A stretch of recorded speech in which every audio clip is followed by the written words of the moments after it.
So back when I first started my channel, I think it was 6 or 7 months ago, there was a lot of stuff going on. I had no background, my microphone sucked even though it still does, and there was a lot of new releases going on. It was like March and April, and there was one release that really stuck out to me because I wasn't sure exactly what I felt about it.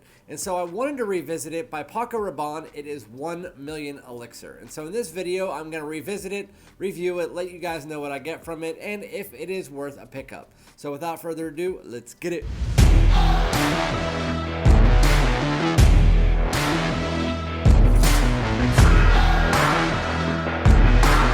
Alright, my great smelling dudes, welcome back to my channel. This is Randy, aka FragranceDoud, back with another fragrance video. I know I still have the Halloween decorations set up. It's just Halloween just ended, and honestly, it's better back there than it was when I first did my 1 Million Elixir video when I had nothing. So just deal with it. So before I get into the video, like, comment, subscribe. Let me know below if you like 1 Million Elixir, blah, blah, blah, blah, blah. And if you do like this content, please follow me on TikTok and Instagram.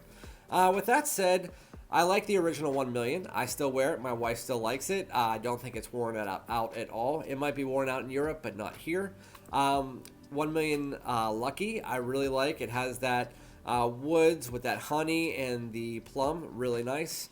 1 Million Prive discontinued, but one of the best fall fragrances out there, like a cinnamon cider. 1 Million Parfum is where it went downhill for me, where it's like the original 1 Million mixed with like a sweet rose. It was florally, not a huge fan of it. Then you have 1 Million Cologne, which I don't like at all. It's just a florally cologne-ish take on the 1 Million line. Not a big fan. I know there was other ones in there. I don't have them. Don't know what they smell like. Now we're talking about 1 Million Elixir. So whenever I first started my channel, I had, it was 7 months ago, and I had no background. My microphone sucked, which it's better now, but not as good. It's not as good as it could be.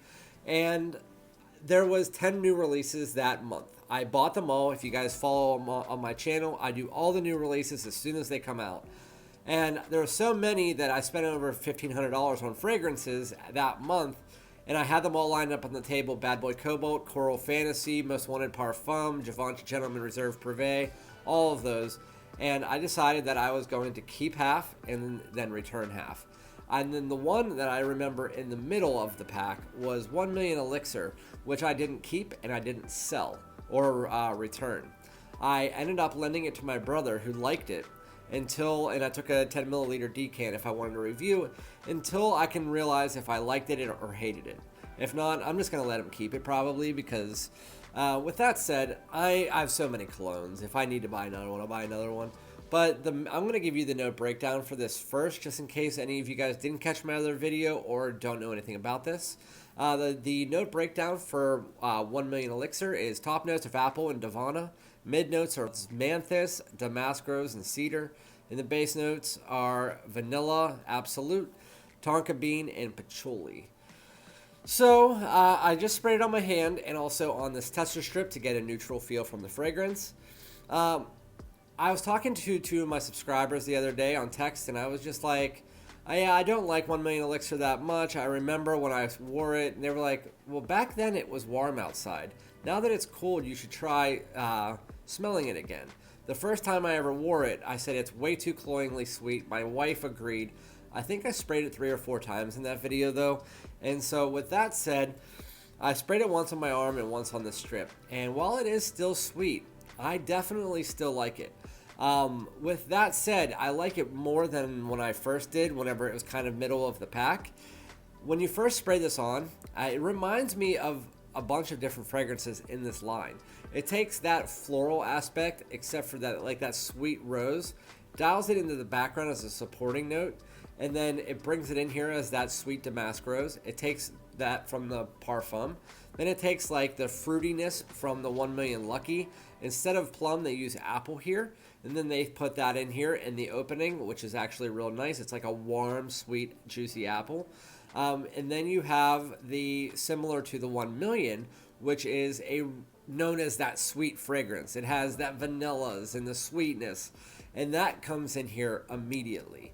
You're immediately, even though tonka bean and that vanilla bean absolute, or vanilla absolute are in the base, they're definitely up in the opening with the apple as well. The vanilla absolute plays the main role of this fragrance from the opening all the way through the dry down. You do get some woods later on in this fragrance, but I gotta say, if you like sweet fragrances, 1 Million Elixir is kind of where it's at. It's almost like the modern, sweeter, stronger, I mean, it is an elixir, modern, sweeter, stronger version of the original 1 Million. It has a little bit more going on here than the original 1 Million does. Again, it has that apple and a little bit of that Divana in the opening.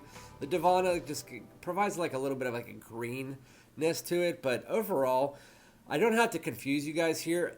The main part of this fragrance is that vanilla absolute, a little bit of that powder from that tonka bean, and then you also get some of the osmanthus in there and woods. So it's like a sweet, and I mean really sweet woodiness all the way through the entire fragrance with a little bit of like a sweet floral background. There has to be some kind of like amber or something in here as well that I can smell. Overall, it has a little bit of a freshness to it as well, probably from that osmanthus and the Divana, but the best way to describe this fragrance, let me see what it smells like on my hand. Yeah, it's stronger on my hand than it is on the paper. So that's where I got it from the original one. So 1 Million Elixir overall, I can say it's still not a love for me. I think I definitely like this fragrance. It's definitely probably like a 7.5, 7.0 out of 10. If you like sweet fragrances, you like the smell of vanilla, you like a little bit of florals in there, but overall just an entirely sweet fragrance. It's linear from the opening to the dry down, again outside of a little bit of that woods, tonka bean pulling up in a bit of patchouli. There's nothing else really going on from the fragrance outside of that. It's just a lot of sweetness, a lot of vanillas, a lot of that tonka bean, which even comes off like a powdery vanilla. And then you get some of those green facets, those woody facets mixed underneath with that sweet floral. Overall, it's a really nice fragrance. I do have to say it lasts about 15 to 20 hours. Super long lasting fragrance. It projects very nicely depending on how much you spray it. I think this is a 2 to 3 spray fragrance max. I would say 2 sprays is probably a healthy amount for this. Overall, it's a really nice fragrance. It's one that if you like, again, sweet fragrances, I'm repeating myself, but if you like this sweet, resinous, thick, rich fragrances that are going to be more of a nighttime, fall and wintertime fragrance, this is going to be for you. I could see yourself also wearing it in the, I could see myself also wearing it in the spring and maybe summer nights that are a little bit cooler. I'd say 75 degrees and below is a fine temperature for this. Overall, it's really nice. It's not as cloying as I thought it was, probably because it is a cooler temperature out here and my skin is a little bit different now that it is 38, 40 degrees outside. Overall, I would say 1 Million Elixir is a good release, not a great release. Let me know in the comments if you agree with me on that. Again, it's that a little bit of florals that come in that throw me off a bit, and then it just has this almost sickly sweetening. I can't really explain it. It's not overly sweet. It's almost like a sickeningly sweetness. It smells great. It's just there's this like almost like a Splenda type thing. And I know I'm saying that and people are going to be like, what the hell are you talking about?